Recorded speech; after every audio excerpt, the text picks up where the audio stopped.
تو زندہ ہے واللہ، تو زندہ ہے واللہ، تو زندہ ہے واللہ۔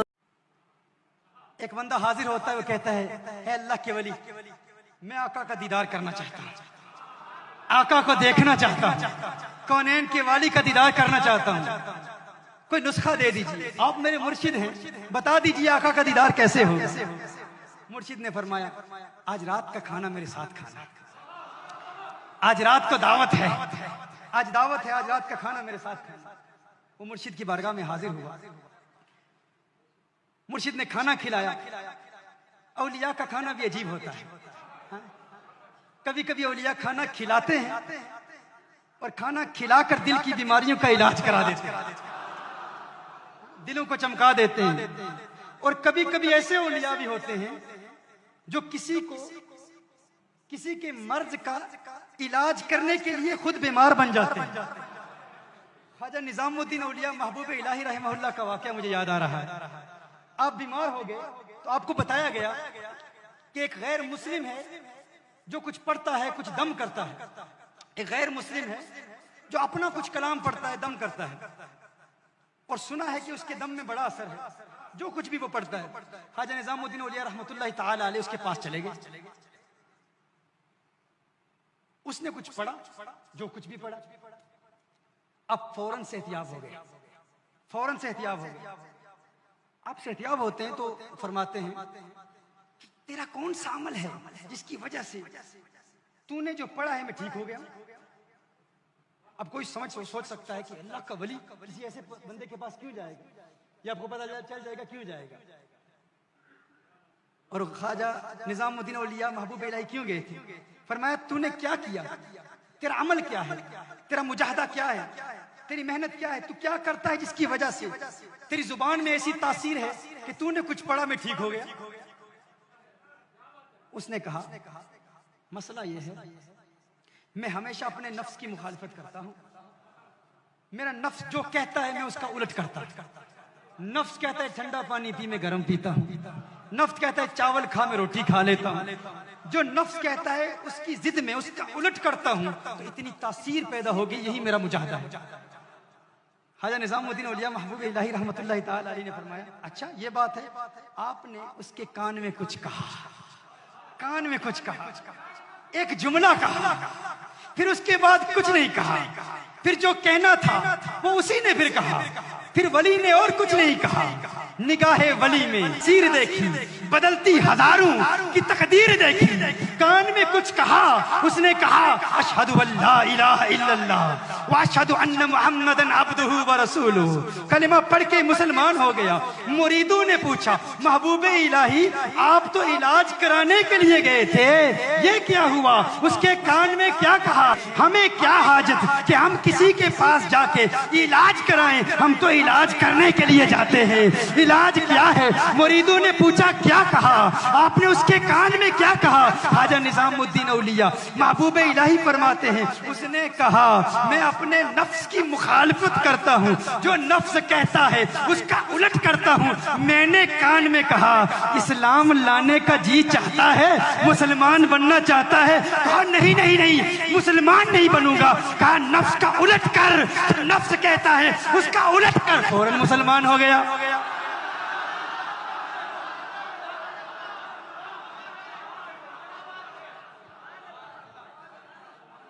فوراً کلمہ پڑھ لے، تو یہ اولیاء کا طریقہ ہے۔ ہمارے ہاں کچھ جاہل ہیں، چیپٹر نمبر دس ورس نمبر دس، چیپٹر نمبر دس ورس نمبر دس، بائبل چیپٹر نمبر دس ورس نمبر دس، وہ ساری زندگی ریفیوٹ کرتے کرتے کرتے اپنے ہی بندے کھڑے کر کے انہیں کو کچھ پیسہ دے کے تو میرے سامنے کھڑا ہو جانا، یہ سوال کرنا میں جواب دوں گا، تو کلمہ پڑھ لینا، میرے نوٹ آتے رہیں گے، مجھے مال ملتا رہے گا۔ چیپٹر نمبر دس ورس نمبر دس، عقل کے اندھو اگر نظام الدین اولیاء محبوب الہی کی بارگاہ میں اگر اس میں قضائے تربیت سے تمہیں فیض ملتا تو پھر جس کو دیکھتے کلمہ پڑھ کے مسلمان ہو جاتا۔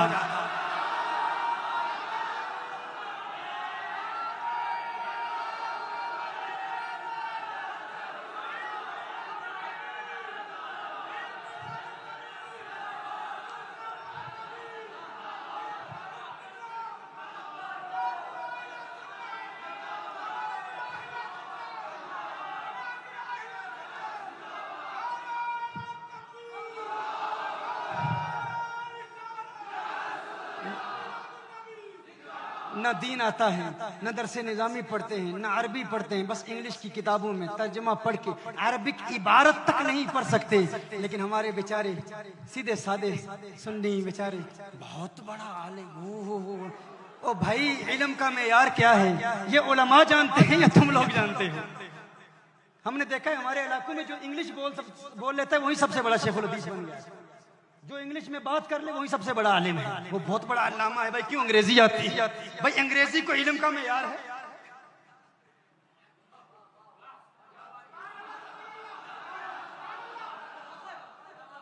یہ وہ کہہ رہا ہے جو انگلش جانتا ہے. یعنی کوئی ایسا بھی ہو سکتا ہے جو احساس کمتری کا شکار ہو اور انگلش پر اعتراض کرے کیونکہ اسے آتی نہیں ہے. ہمیں آتی ہے پھر بھی کہتے ہیں یہ کچھ نہیں ہے. بھائی یہ علم نہیں ہے، یہ معیار علم نہیں ہے. علم پڑھنا ہے تو علماء کی بارگاہ میں زانوں میں تلمس ہے.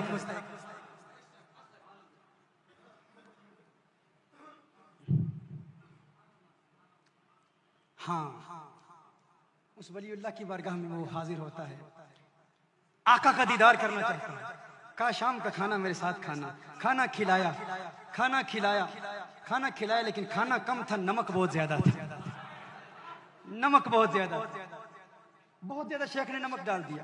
اب شیخ کے ادب میں کچھ کہہ بھی نہیں سکتے. کھانا کھا لیا، نمک بھی زیادہ ڈالا اور پانی بھی نہ دیا. مرشد نے نمک بھی بہت ڈال دیا، پانی بھی نہ دیا. اب وہ ادبن کچھ کہہ بھی نہیں سکتا، شیخ کی بارگاہ میں حاضر ہے. شیخ نے فرمایا گھر جا کر پانی نہیں پینا، حضور کے دیدار کا نسخہ کل بتاؤں گا. اس نے کہا لیکن مرشد میرے دل میں تمنائیں مچل رہی ہیں، آرزو ہے، خواہشات ہیں، آقا کا دیدار ہو جائے. کہا واقعی خواہش ہے، واقعی دل میں آقا کے دیدار کی طلب ہے؟ مرشد بہت بڑی طلب ہے، میں تو آقا کا دیوانہ ہوں، آقا کا عاشق ہوں، آقا کو دیکھنا چاہتا ہوں. کہا ٹھیک ہے پانی نہیں پینا. اب وہ نمک کھایا ہوا ہے بہت زیادہ، پانی مرشد نے بھی نہیں دیا. حکم ارشاد فرما دیا گھر میں بھی پانی نہیں پینا. وہ گھر جاتا ہے، بغیر پانی پیے سو جاتا ہے. دن کے وقت مرشد کی بارگاہ میں حاضر ہوتا ہے میرے شیخ آقا کے دیدار کے نسخہ آپ نے عطا فرمانا تھا، اس کا کیا ہوا؟ فرمایا رات پانی پیا تھا. کہا نہیں. کہا بغیر پانی پیے سو گیا تھا. کہا سو گیا تھا. خواب آئی کیا دیکھا؟ کہا دریا دیکھے، سمندر دیکھے، چشمے دیکھے، بارش دیکھی. جہاں نظر اٹھائی پانی ہی پانی نظر آیا، پانی کے علاوہ کچھ نہیں نظر آیا.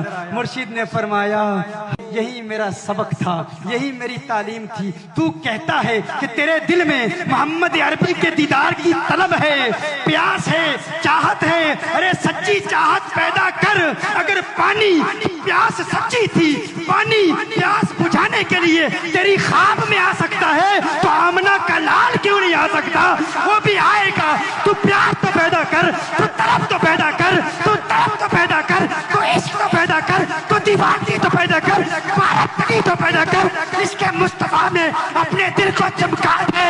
دیکھ آمنہ کا لال آئے گا، دیدار کرائے گا اور تیرے دل سے یہ آواز آئے گی اب میری نگاہوں میں جچتا نہیں کوئی، جیسے میری سرکار ہے ویسا نہیں کوئی.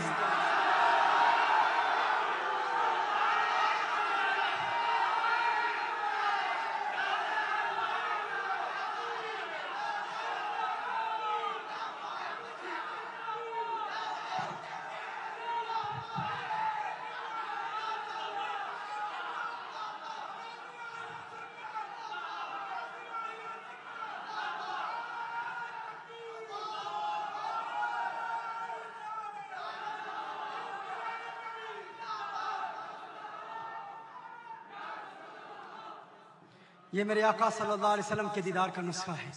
اگر بنگلور کی گلیوں میں آپ کی آنکھیں حسیناؤں کے چہرے بھی تلاش کر رہی ہوں اور پھر یہ کہو کہ آقا کو دیکھنا چاہتے ہو، یہ سچی طلب نہیں ہے، یہ سچی طلب نہیں ہے. اگر سچی طلب ہے تو پھر آقا کا دیدار اس وقت ہوگا جب خانہ دل کو ہر دنیا کی محبت سے پاک کر کے آقا کو پکارو گے. ادھر آنکھ بند ہوگی، ادھر دیدار مصطفیٰ ہوگا. جب دیدار ہوگا پھر دل سے آواز آئے گی کچھ ایسا کر دے میرے کردگار آنکھوں میں ہمیشہ نقش رہے، روئے یار آنکھوں میں انہیں نہ دیکھا کس کام کی ہے یہ آنکھیں کہ دیکھنے کی ہے ساری بہار آنکھوں میں.